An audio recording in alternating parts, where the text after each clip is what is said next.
কথা বলেছে। ভাইরা আমার, আল্লাহ সুবহানাহু ওয়া তাআলা যুদ্ধের হুকুম দিয়েছে, আমি সে কথা বলছিলাম।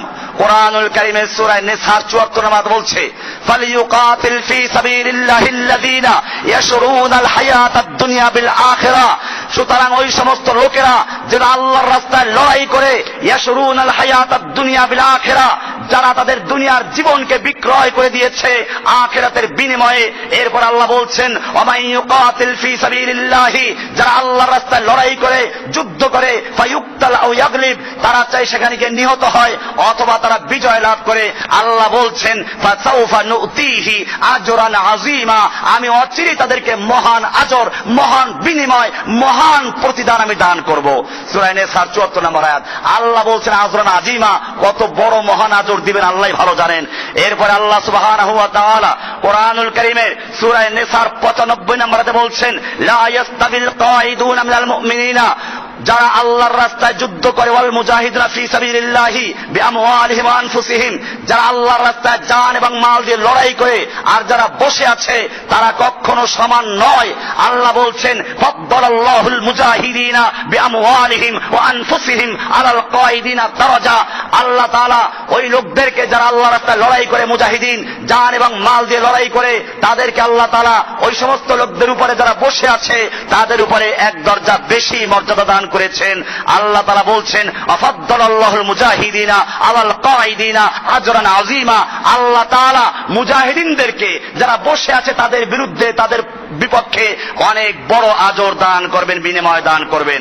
এরপর আল্লাহ সুবহানাহু ওয়া তাআলা সূরা তাওবার 19 নম্বরে বলছেন, আজআলতুম সিকায়াতাল হাজ্জে ওয়া ইমারাতাল মসজিদিল হারামে, তোমরা কি হাজীদেরকে পানি খাওয়ানো আর মসজিদে হারাম নির্মাণ করা ওই ব্যক্তির মতো মনে করছো? কামান আমানা বিল্লাহি ওয়াল ইয়াউমিল আখির, যারা আল্লাহর উপর ঈমান এনেছে, পরকালে বিশ্বাস করেছে, এরপরে ওয়া জাহাদা ফি সাবিলিল্লাহি, আল্লাহর রাস্তায় জিহাদ করে, লা ইয়াস্তাবুন, আল্লাহ তাআলা বলছেন, লা ইয়াস্তাবুন ইনদাল্লাহ, এই দুই প্রকারের লোক কখনো আল্লাহর কাছে সমান নয়। বরং যারা আল্লাহর রাস্তায় জিহাদ করে, লড়াই করে, আল্লাযীনা আমানু ওয়া হাজারু ওয়া জাহাদু ফি সাবিলিল্লাহি, নিশ্চয় যারা ঈমান এনেছে এবং যারা হিজরত করেছে এবং আল্লাহর রাস্তায় জান এবং মাল দিয়ে লড়াই করেছে, জাহাদু ফি সাবিলিল্লাহি বিআমওয়ালিহিম ওয়া আনফুসিহিম, আল্লাহর রাস্তায় জান এবং মাল দিয়ে লড়াই করছে, আযমু দারাজাতান ইনদাল্লাহ, তারা আল্লাহর কাছে সবচেয়ে বড় মর্যাদার অধিকারী। আউলাইকা হুমুল ফাইজুন, এবং তারাই হচ্ছে একমাত্র সফল কাম। আল্লাহ বলছেন তারা সফল কাম যারা আল্লাহর রাস্তায় লড়াই করে, আল্লাহ বলছেন তারা যুদ্ধ করে, তারা সফল কাম। এরপরে আল্লাহ তাআলা বলছেন, ইনফিরু খিফাফান ওয়া সিকালা ওয়া জাহিদু বিআমওয়ালিকুম ওয়া আনফুসিকুম ফি সাবিলিল্লাহি। সূরা তাওবার 41 নম্বর আয়াতে আল্লাহ বলছেন, ইনফিরু খিফাফান ওয়া সিকালা, তুমি হালকা হও, ভারী হও, বের হয়ে পড়ো, আল্লাহর রাস্তায় যুদ্ধ করার জন্য বেরিয়ে যাও। ওয়া জাহিদু বিআমওয়ালিকুম ওয়া আনফুসিকুম, তোমরা আল্লাহর রাস্তায় জান এবং মাল দিয়ে লড়াই করো। যালিকুম খায়রুল লাকুম, এটাই তোমাদের জন্য উত্তম। ইন কুনতুম তাআলামুন, যদি তোমরা বুঝো। এখানে বলা হয়েছে, ইনফিরু খিফাফান ওয়া সিকালা, খিফাফান হালকা হও, সিকালান ভারী হও। খিফাফান তুমি যুবক হও, সিকালান তুমি বুড়ো হও। খিফাফান অস্ত্র থাকুক, সিকালান অস্ত্র না থাকুক, তুমি যে অবস্থায় থাকো, তোমার সৈন্য কম থাকুক, ওদের সৈন্য বেশি থাকুক, যে অবস্থায় তুমি থাকো, ইনফিরু খিফাফান ওয়া সিকালা, আল্লাহর রাস্তায় তোমরা বেরিয়ে পড়ো, হালকা হও, ভারী হও, সর্বাবস্থায় আল্লাহর রাস্তায় লড়াই করার জন্য বের হয়ে পড়ো। এরপরে আল্লাহ তাআলা বলছেন, যারা আল্লাহর রাস্তায় লড়াই করে, যারা কাতার বন্দী হয়ে যুদ্ধ করে, আল্লাহ এদেরকে ভালোবাসেন। সূরা সফের 4 নম্বর আয়াতে বলছেন, ইন্নাল্লাহা ইউহিব্বুল্লাযীনা ইউকাতিলুনা ফি সাবিলিহি সাফফান, নিশ্চয় আল্লাহ তাআলা ভালোবাসেন ওই সমস্ত লোকদেরকে যারা আল্লাহর রাস্তায় লড়াই করে, কাতার বন্দী হয়ে যারা যুদ্ধ করে, মারামারি করে, কিতাল করে, আল্লাহ তাদেরকে ভালোবাসেন। সাফফান, যারা কাতার বন্দী হয়ে যুদ্ধ করে, কান্নাহুম বুনিয়ানুম মারসুস, যেন তারা সীসা গলানো প্রাচীর, তারা সীসা গলানো লৌহ প্রাচীরের ন্যায় অটল থেকে, দৃঢ় থেকে, যারা কারো ভয় করে না, কারো চক্রাঙ্গানি, কারো অস্ত্রের ঝঞ্ঝানানি, কারো সৈন্য, কারো ট্যাঙ্ক, কারো বিমান ইত্যাদি থেকে ভয় করে না, বরং তারা সীসা গলানো লৌহ প্রাচীরের ন্যায় যুদ্ধ করে। আল্লাহ সুবহানাহু ওয়া তাআলা সেই সমস্ত লোকদেরকে বেশি পছন্দ করেন, বেশি মহব্বত করেন।